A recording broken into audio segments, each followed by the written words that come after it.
Hello everyone, इस video में question 7 को बनाना स्टार्ट करेंगे। ये काफ़ी इम्पोर्टेंट है। ये क्वेश्चन वीवीआई भी लगा सकते हैं आप। ठीक है, 16 फरवरी 2024 को अगर आपका एग्ज़ाम है मैट्रिक का, तो आपके लिए ये वीडियो सब है। और ये भी 8 भी बहुत इम्पोर्टेंट है। 8 7 तो एक ही जैसा है। ठीक है, तो 8 पर भी बनाएंगे और भी वीडियो ये सब आएंगे, टोटल वीडियो आएंगे, क्योंकि 16 को आपको बनाना ही है। क्योंकि इसी में से कहीं एक आएगा, ये कहीं 16 में से कहीं एक प्रश्न तो आपको एग्ज़ाम में आएगा। बट आपको कौन आएगा ये किसी टीचर को नहीं पता रहता है। बस इतना तो पता रहता है टीचर सबको, जितने भी टीचर हैं उनको ये पता रहता है कि इम्पोर्टेंट क्वेश्चन कौन है। तो मैं इम्पोर्टेंट इसलिए लिख दिया वीवीआई कि ये इम्पोर्टेंट है और एग्ज़ाम के दृष्टि से ये काफ़ी इम्पोर्टेंट होने वाला है। इसलिए प्रश्न आप 7 समझ जाएंगे तो 8 भी उसी तरह है। और 8 का भी क्वेश्चन मैं वीडियो बनाऊंगा। तो क्वेश्चन 7 में करा है, भूमि के एक बिंदु से एक 20 मीटर ऊंचे भवन के शिखर पर लगी एक संचार मीनार के तल और शिखर का उन्नयन कोण क्रमशः 45 और 60 डिग्री है। तो मीनार की ऊंचाई ज्ञात कीजिए। देखिए, मीनार है और भूमि पे कोई भी चीज़ क्या होता है, टिका रहता है।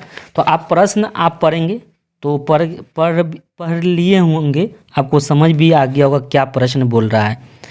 तो आप भूमि है, उसी पे एक भवन है, अब भवन पे ही एक क्या है, संचार मीनार लगा हुआ है। तो मीनार है, संचार मीनार, इसी पे एक संचार मीनार लगा दिया गया है। आप स्केल से काम करेंगे, क्योंकि स्केल से जब रहेगा ना आपके पास तो सीधी लाइन आप खींच सकते हैं। तो स्केल से बहुत ही आपका फ़ायदा हो जाएगा। एग्ज़ाम में स्केल से ही काम करेंगे। और भूमि से एक भवन है जिसकी ऊंचाई कितना दे रखा है, 20 मीटर है। तो 20 मीटर लिख देंगे। देखिए, प्रश्न में देखेंगे यहाँ पर भूमि के एक बिंदु से ठीक है 20 मीटर ऊंचे भवन, तो 20 मीटर ऊंचे भवन है। और पर शिखर पर लगी एक संचार, इस पर ही एक शिखर है। शिखर समझ रहे, भवन के पाद बिंदु ये है और शिखर ऊपर वाला को बोलते हैं, ये वाला को शिखर। ये थोड़ा टेढ़ा लाइन हो गया तो आप सीधा खींचेंगे। ठीक है, तो भवन के शिखर पर लगी एक संचार मीनार के तल और शिखर का उन्नयन कोण, तल ये है तभी शिखर, संचार मीनार का तल कौन हो जाएगा, ये, और शिखर ये है। तो पहला करा है संचार मीनार का तल और शिखर का उन्नयन कोण 45 और 60 है। पहला क्या है 45, तब 60 है। यहाँ पे आपका 45 हो जाएगा। ठीक है, और यहाँ पे आपका कितना हो जाएगा, 60। ठीक है, ये ध्यान में रखना कहाँ से कौन एंगल के यहाँ से बन रहा है। तो वो स्पर्श उस प्रश्न में बोल रहा था कि है ना, मीनार का जो है ना, मीनार का तल से 45 डिग्री का कोण बना रहा है और शिखर से, तो शिखर ये वाला को कहते हैं, इससे जो बनाया है वो 60 डिग्री कोण बना रहा है। तो आपको क्या निकालना है, कह रहा है कि आपको मीनार की ऊंचाई याद करने। तो मीनार की ऊंचाई यही आपका मीनार है। ठीक है, इस मीनार की ऊंचाई को 1 मीटर मान लिए। क्यों मीटर मान लिए, क्योंकि सबका मीटर यूनिट है, तो मीटर ही मानना पड़ेगा। ABC और इसको क्या कर देंगे, D। तो आपका AD क्या है, एक मीनार है। तो माना कि ये प्रश्न आपका कितना था, 7। तो माना कि AB नहीं, ये AD है। तो माना कि AD एक मीनार है जिसकी ऊंचाई हमने क्या माना, ऊंचाई x मीटर माने, x मीटर है।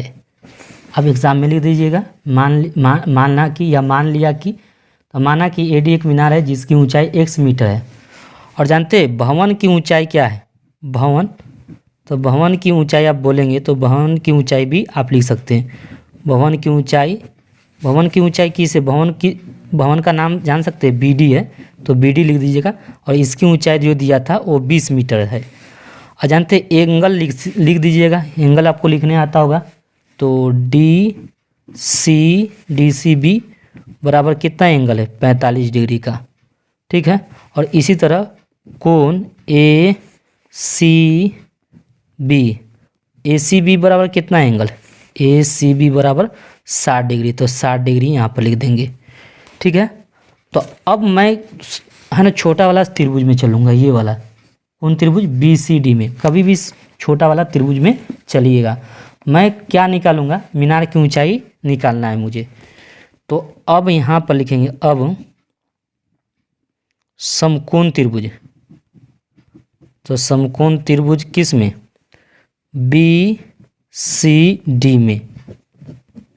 तो बी सी डी में, तो इसमें आपको क्या लेना है, tan। क्यों ले रहे हैं tan, मुझे ये चीज़ चाहिए आधार।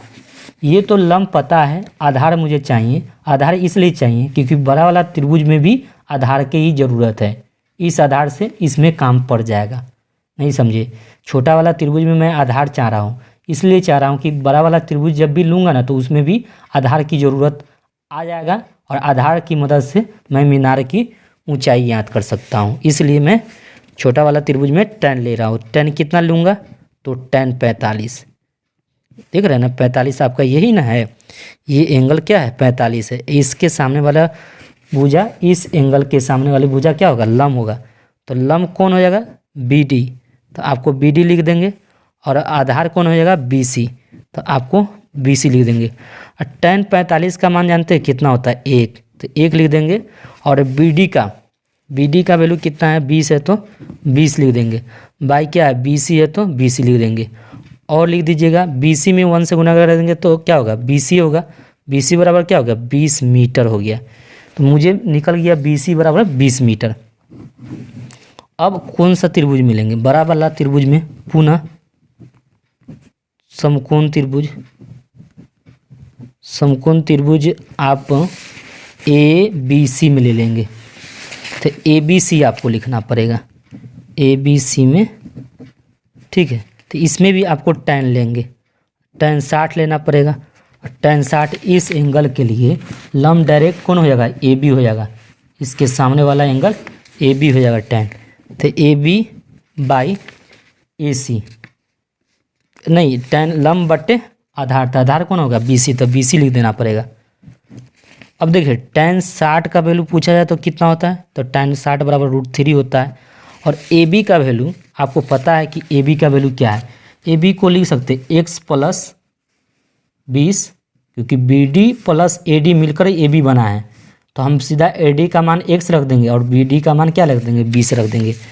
तो x प्लस क्या कर देंगे, 20। अब बाई BC का वैल्यू क्या है, 20 है, तो 20 लिख देंगे। अब क्रॉस गुना कर सकते हैं, तो क्रॉस गुना करिए, ये बट्टा है तो इधर गुना होगा, तो क्या होगा, 20√3 हो जाएगा बराबर x + 20 हो जाएगा। मुझे x का वैल्यू निकालना है, तो x रहने देंगे, ये प्लस इधर जाएगा तो क्या होगा, माइनस होगा। तो 20√3 - 20। अब देखें आप 20 कॉमन ले सकते हैं, तो 20 कॉमन दोनों में है तो कॉमन लीजिए। इसमें बचा है √3 - 1 मीटर है, तो मीटर लिख देंगे, ठीक है। तो x का मान क्या हो गया, 20√3 - 1 मीटर हो गया। और x क्या माने थे, मीनार की ऊंचाई। देखिए जिसकी ऊंचाई x है, मान लिया कि AD एक मीनार है जिसकी ऊंचाई है, तो AD निकल गया ना, और AD आपका मीनार था, तो मीनार की ऊंचाई तो निकल गया। अतः मीनार, ठीक है, तो मीनार की ऊंचाई बोल रहा था, तो मीनार की ऊंचाई लिख दीजिएगा।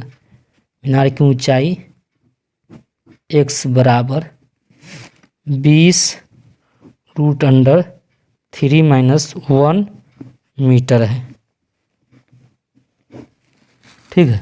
तो अतः मीनार की ऊंचाई क्या हो गया, 20√3 - 1, ये आपका मीनार की ऊंचाई हो गया। तो आई होप आपको ये समझ में आ गया होगा, बहुत ही अच्छा से बताया गया है। बट आप स्केल का ये काम करेंगे, सीधा लाइन जाता है तो उससे आपको फ़ायदा हो जाता है, ठीक है। नेक्स्ट वीडियो मिलते हैं।